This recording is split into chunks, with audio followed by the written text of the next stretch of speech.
Hey everyone, this video will be my review of what I thought were the best projects of the iGEM 2020 competition Day 1. I took into account both how interesting I found the concept behind the project as well as the tangible experimental results of the project. I know that a lot of teams weren't able to complete in-lab experiments this year because of COVID, but I still felt wet lab results was an important factor in my selection. You can conceptualize really amazing DIY bio projects on paper, but actually implementing them is a different challenge. The first project I wanted to highlight is BLUEism from team SZU-China.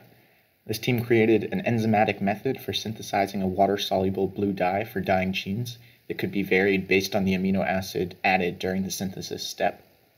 They took the project a step further by also producing a cellulase enzyme to naturally distress the genes without the need for harmful chemicals or processing.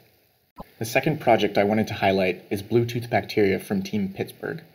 This team created a method for remotely activating bacterial expression via magnetic heating of nanoparticles attached to bacteria.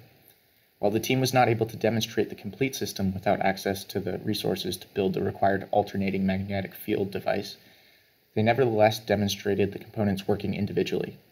They were able to show fluorescent protein expression upon thermal induction, and they also demonstrated successful nanoparticle bacteria conjugates. The third project I wanted to highlight is BioSQUAD from team NTHU-Taiwan. This team created a system for synthesizing quantum dots using cadmium ions and an enzyme to produce hydrogen sulfide from the amino acid cysteine. They could then change the quantum dot color based on the concentrations of cadmium and cysteine introduced to the cell culture. If any of these projects interested you at all, I've included the wikis for all the highlighted projects in the video description below. You can go into more detail with the methods and experiments on the wikis, and I definitely recommend checking them out.